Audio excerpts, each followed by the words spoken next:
Assalamualaikum warahmatullahi wabarakatuh. Alhamdulillahilladzi an'amana bi ni'matil iman wal islam. Alhamdulillah alladzi an'amana bi ni'matis sihhah wal afiyah. Alhamdulillah alladzi anjalas sakinah fi qulubil mu'minin liyazdadu imanan ma'a imanihim. Asyhadu an la ilaha illallah al-qawiyyul matin wa asyhadu anna Muhammadan abduhu wa rasuluh al-mab'us rahmatan lil alamin. Allahumma shalli wa sallim ala sayyidina Muhammadin wa ala alihi wa ashabihi ajma'in, amma ba'du. Qala wa ta'ala fil kitabihil karim, a'udzu billahi minasy syaithanir rajim. Fa ammal yatima fala takhar wa ammas sa'ila fala tanhar wa amma bi ni'mati rabbika fahaddis. Wa qala ta'ala summa latus'alunna yauma idin 'anin na'im. Shadaqallahul adzim. Kita mulai dengan membaca basmalah. Bismillahirrahmanirrahim. Kita mulai topik huruf N, dan yang paling populer membahas soal nikmat. Nikmat Allah, nikmat lahir dan nikmat batin, nikmat dunia dan nikmat akhirat. Di buku kecil ini saya menulis dengan beberapa literatur kalimat nikmat itu arti awalnya adalah kelebihan atau perubahan. Di dalam Al-Quran kalimat nikmat itu disebut sebanyak 34 kali. Kemudian maknanya bisa berkembang menjadi rizki, bisa anugerah, bisa ganjaran, bisa kelapangan, dan lain sebagainya. Di dalam Al-Quran ada kalimat nikmat ini tertulis secara eksplisit, artinya ya, bunyi nikmat itu tertulis di dalam Al-Quran secara tekstual. Ada yang dijelaskan yang maksudnya nikmat, tapi kalimat nikmat itu tidak disebut di dalam Al-Quran. Misalnya surat Ad-Duha ya, tadi kita sebut di bagian akhir itu Allah menyebut dengan kalimat nikmat. Fa'amma binikmati rabbika fahaddis. Nah, di situ kemudian muncul anjuran untuk tahaddus bin nikmah. Surat At-Takasur ya, di bagian akhir itu juga kalimat nikmat disebut dengan secara jelas, summa latus alunna yauma idin anin naim. Nah, di situ ada kalimat nikmat. Tapi kadang-kadang kalimat yang dimaksud nikmat cuma tidak disebut secara tekstual di dalam Al-Quran. Misalnya yang kaitannya dengan Idul Adha kemarin, surat Al-Kautsar ya, inna a'toinakal kautsar fasholli lirabbika wanhar inna syani'aka huwal abtar. Kalimat nikmatnya tidak termaktub di situ, tetapi yang dimaksud memang nikmat Allah. Inna, sesungguhnya kami Allah, a'toinaka, telah memberikan kepada engkau Muhammad al-Kautsar, nikmat yang sangat banyak. Ada yang mengartikan dengan telaga Kautsar. Nikmat yang sangat banyak. Termasuk dalam surat Ar-Rahman. Nah, niku ada kalimat fabi ayyi ala'i rabbikuma tukadziban. Kalimat nikmatnya tidak tersebut, tetapi yang dimaksud adalah nikmat Allah. Nikmat Allah manakah yang engkau dustakan. Kalau ditanya berapa kalikah ayat yang berbunyi fabi ayyi ala'i rabbikuma tukadziban, dalam surat Ar-Rahman itu disebut, sempat ngitung Bapak berapa kali Pak? Dalam 33. Berarti Pak Royo sempat menghitung. Mengingatkan kepada kita betapa banyak orang yang lupa terhadap nikmat Allah Subhanahu wa taala. Kalimatnya ditutup dengan tukadziban, artinya nikmat Allah mana yang didustakan. Saya mencoba mencari referensi jenis-jenis nikmat yang kita terima. Menurut Quran surat Luqman ayat 20, di potongan ayat surat Luqman ayat 20, Allah membagi nikmat itu menjadi dua. Nikmat dohir dan nikmat batin, ya. Bunyi potongan ayatnya, wa asbagha alaikum ni'amahu dhahiratan wa batinah. Dan Allah menyempurnakan atas kamu sekalian nikmatnya dhahiran wa batinan, nikmat dhahir dan nikmat batin. Nikmat dhahir, namanya dhahir kan berarti nyata Pak ya, kelihatan, nyata, nampak. Misalnya apa? Ya, harta kekayaan yang melekat pada kita, yang diberikan anugerahnya kepada kita, itu bagian dari nikmat dohir. Tubuh kita yang sehat walafiat, nah ini juga nikmat dohir. Segar bugar ini ya. Tadi saya ditanya Pak Bambang, Pak Yusuf kok tambah lemu? Padahal aslinya bobotnya pancet ya. Musim manten ini ki sedino iso mangan berapa kali. Akhirnya nikmatnya Allah zahiran, nampak, nyata. Wa batinan, yang tidak nampak.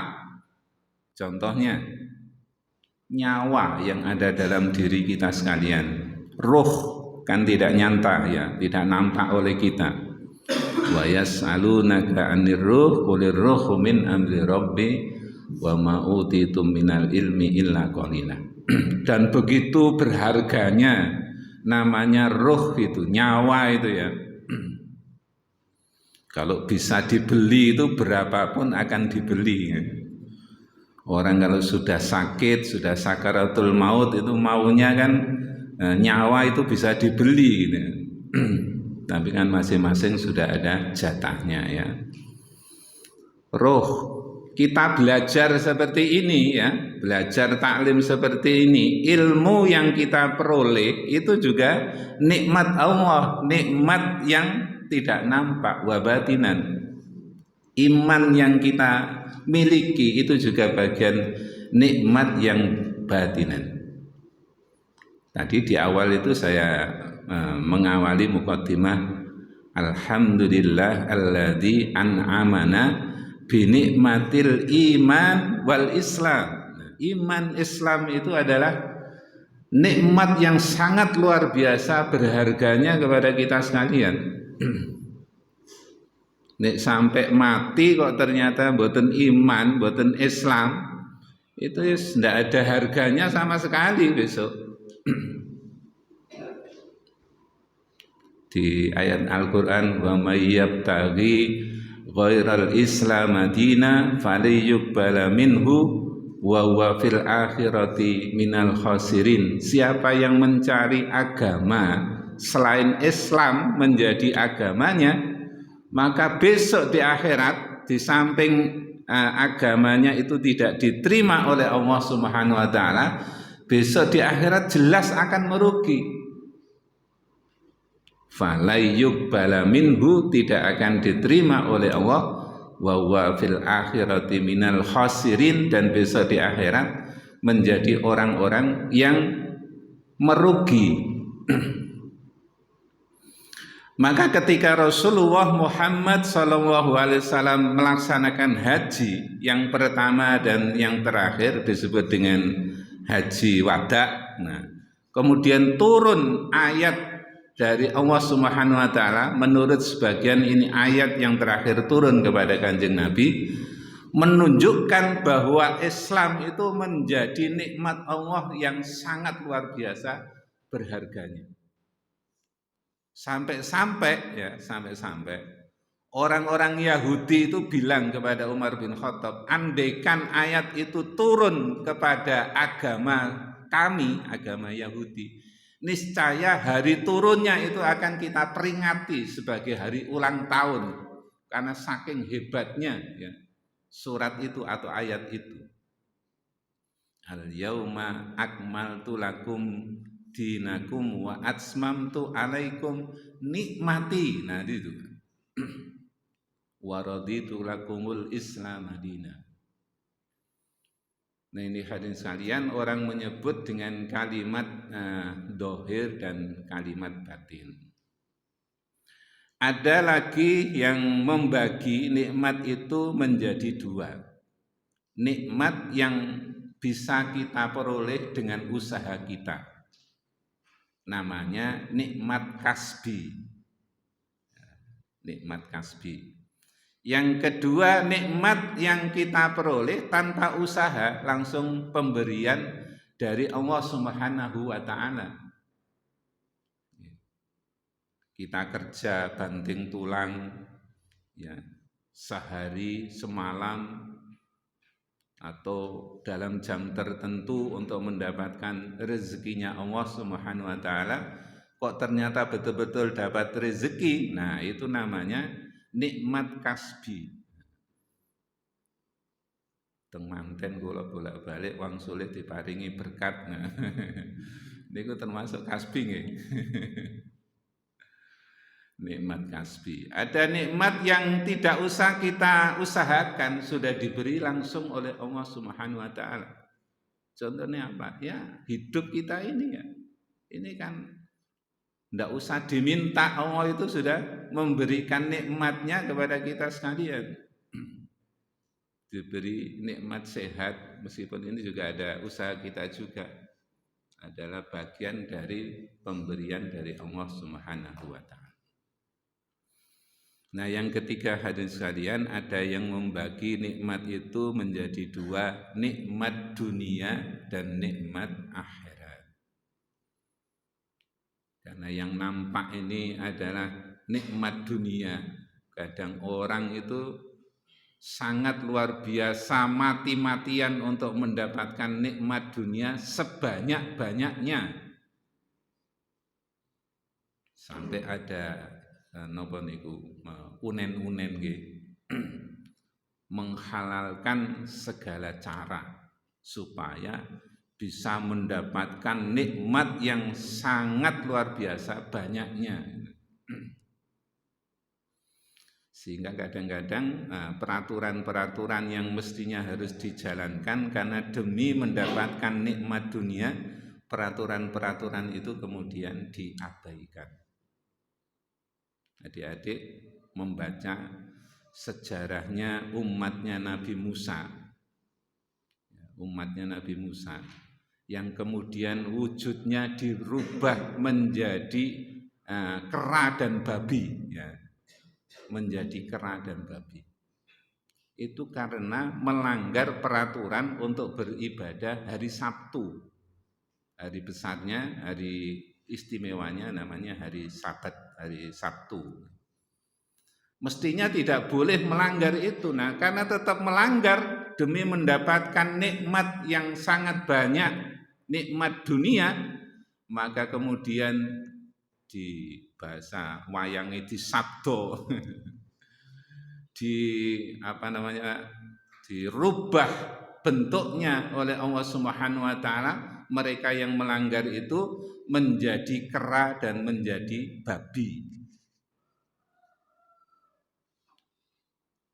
Itu sebagian menyatakan wujudnya memang jadi kera dan babi.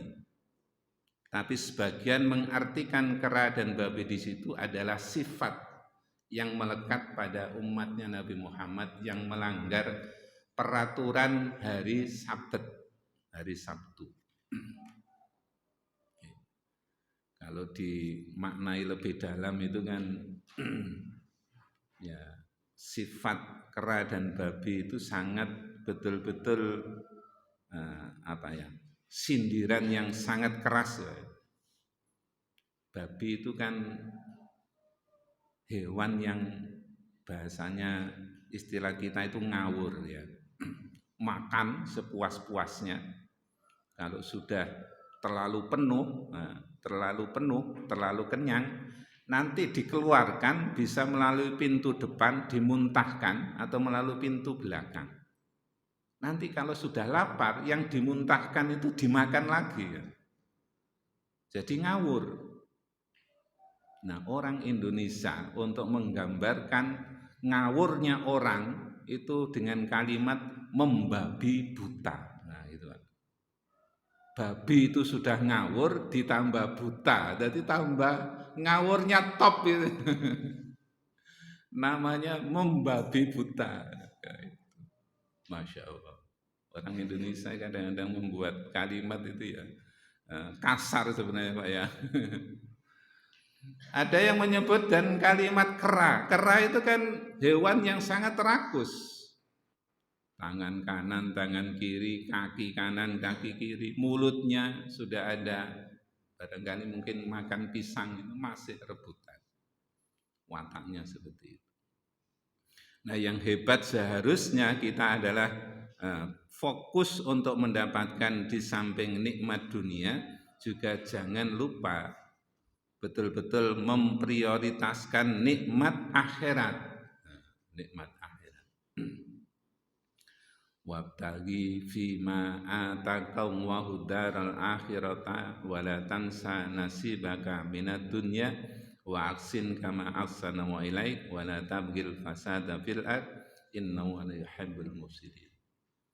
Jadi fokus utamanya itu suruh mencari kenikmatan akhirat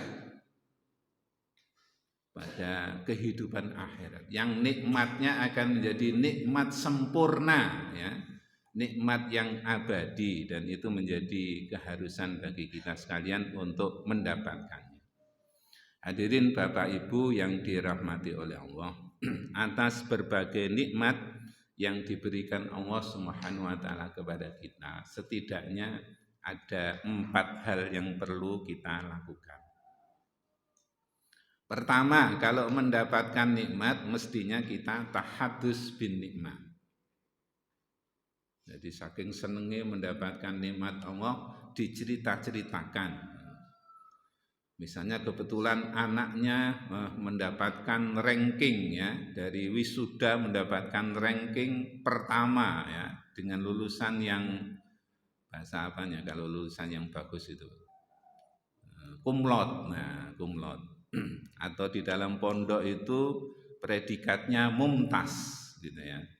Nah, dicerita-ceritakan saking senengnya tahadus bin nikmat. Nah, seperti itu. Atau baru dapat hadiah barangkali ya. Tiba-tiba ada undian kemudian dapat hadiah mobil misalnya ya, tahadus bin nikmat. Yang kedua adalah bersyukur atas nikmat Allah Subhanahu wa taala. Dan secara umum ini sebenarnya sudah sama-sama kita ketahui, kalau diberikan nikmat oleh Allah seharusnya kita bersyukur. Dengan bersyukur maka nikmat Allah akan ditambahkan kepada kita sekalian. La in syakartum la azidannakum wa la in kafartum inna adabi lasyadid. Nah, karena nikmat itu kadang-kadang menjadi misteri bagi kita, seberapa jumlah banyak yang akan kita terima itu juga misteri bagi kita. Allah nanti akan mentakdirkan orang itu menjadi orang kaya atau orang miskin, menjadi orang yang cukup atau orang yang berlebih-lebih nikmat Allah itu. Maka sikap yang ketiga adalah bersifat qanaah. Ponaah nih bahasane Pak Soeharto itu nrimo ing pandum. Nah, pun dinikmati ini sudah takdirnya Allah Subhanahu wa taala tanpa menghilangkan ya, tanpa menghilangkan namanya ikhtiar. Jadi nrimo ing pandum qanaah, sudah merasa bahwa ini memang sudah pemberian dari Allah. Kalau qanaah insya Allah cara kerjanya itu tidak akan melawan arus, tidak akan menentang aturan-aturan yang telah ditentukan baik di dalam ajaran agama maupun di peraturan pemerintah. Nah, yang keempat secara khusus ya, mengutip kembali surat Al-Kautsar tadi, perintahnya jelas di situ, fasholli li rabbika wanhar. Jadi karena nikmat Allah Subhanahu wa taala yang diberikan kepada Nabi Muhammad itu sudah sangat serba banyak, maka Rasulullah diperintahkan fasholli li rabbika, salatlah atau sembahlah dengan nama Tuhanmu, wanhar, dan berkorbanlah atau sembelihlah korban. Ini oleh sebagian ahli, para ahli fikih itu menjadi dasar untuk perintah untuk berkorban. Sebenarnya ini khitabnya kan untuk Kanjeng Nabi, tetapi oleh para ahli bisa dijadikan dasar untuk kita juga, bukan hanya khusus untuk Nabi.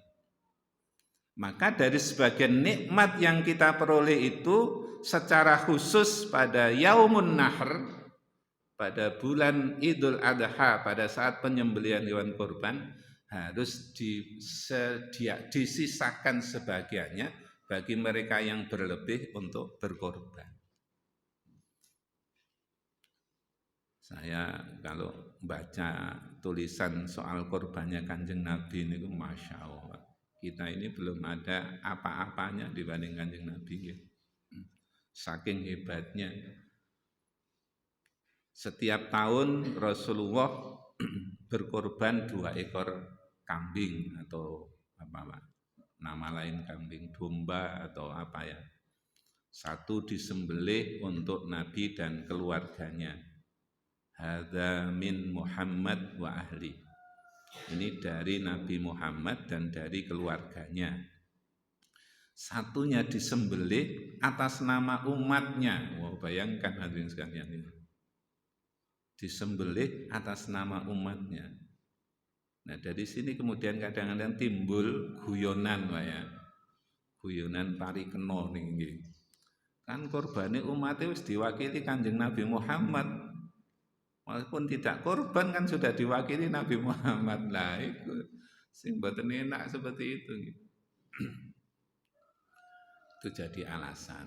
Nah, hadirin monggo memang seharusnya dimanage sini ya korban kita itu sehingga 1 tahun ya, kalau bisa ya seperti Kanjeng Nabi itu, 1 untuk keluarganya, 1 untuk kepentingan masyarakat yang luas. Ada kiriman berita itu ya, ada 1 kampung itu urunan dimanage sedemikian rupa sehingga pada Yaumun Nahr, pada saat penyembelihan korban bisa disediakan sekian banyak hewan korban, sapi maupun kambing. Nah, yang lebih takjub lagi itu pada saat ini, pada saat hajinya Kanjeng Nabi. Kanjeng Nabi itu kan hajinya haji ifrad. Haji ifrad itu ada keharusan menyembelih hewan korban. Kalau hajinya tidak siap menyembelih hewan korban, jangan haji ifrad. Karena haji ifrad itu mengharuskan untuk penyembelihan hewan kurban. Lah Kanjeng Nabi itu membawa 100 unta, bayangkan. Sudah 1 unta itu kita hargai dengan harga sapi di sini. 1 sapi itu berapa harganya? Dan 30 nih. 30 sampai sing apik ini mungkin bisa sampai 50 nih. Kali 100 berapa, Pak? Anggap saja 50 kali 100 kan pinten nih Pak Jenderal. 500 berarti nggih. 500 napa 5 miliar? 5 miliar nggih. Di tulisan sejarah itu ditulis, Pak. Dari 100 unta, Kanjeng Nabi menyembelih, ada yang menulis 63 unta, ada yang menulis 70 unta. Sisanya diserahkan kepada Ali bin Abi Thalib untuk menyembelih hewan untanya Kanjeng Nabi. Kenapa Nabi memilih 63 sampai 70? Ternyata itu ada hubungannya dengan jatah umurnya Kanjeng Nabi Muhammad SAW. Nabi kan meninggal usia 63 tahun. Kalau tulisan pertama yang kita ambil Nabi menyembelih 63, berarti sama dengan umurnya Kanjeng Nabi, maka logikanya berarti 63 ekor sapi itu berarti setiap tahun Nabi seperti menyembelih 1 ekor unta. Karena 63 tahun umur Kanjeng Nabi berarti Nabi berkorban setiap tahunnya untuk mensodakoi umurnya, syukur atas umurnya 1 unta, 63 menjadi 63 unta. Itu menurut sebagian tulisan. Jadi itu tahadus bin nikmah, syukur kepada Allah Subhanahu wa taala. Ketiga, qanaah nrimo ing pandum. Yang ketiga secara khusus atas perintah Allah Subhanahu wa taala, fasholli li rabbika wanhar, maka kita beribadah salat kepada Allah dan menyembelih hewan kurban. Hadirin Bapak Ibu yang dirahmati oleh Allah, hadirin, saya kira nikmat yang kita peroleh ini sudah sangat banyak, disadari atau tidak sadari. Sikap manusia atas nikmat Allah bermacam-macam. Ada yang mau mensyukuri, tapi tidak sedikit orang yang mengingkari dan mendustakan. Mudah-mudahan kita semua dibimbing oleh hidayah dan taufiknya Allah Subhanahu wa taala, sehingga kita mau selalu mensyukuri atas nikmat yang dianugerahkan Allah kepada kita, baik yang dohir maupun yang batin, baik yang kasbi maupun yang mauhubi, baik yang dunia apalagi akhirat, supaya kita menjadi hamba-hamba Allah yang pandai bersyukur. Demikian yang bisa kita sampaikan. Kita akhiri dengan bacaan kafaratul majlis. Subhanakallahumma rabbana wa bihamdika asyhadu an la ilaha illa anta astaghfiruka wa atubu ilaik. Walhamdulillahi rabbil alamin. Assalamualaikum warahmatullahi wabarakatuh.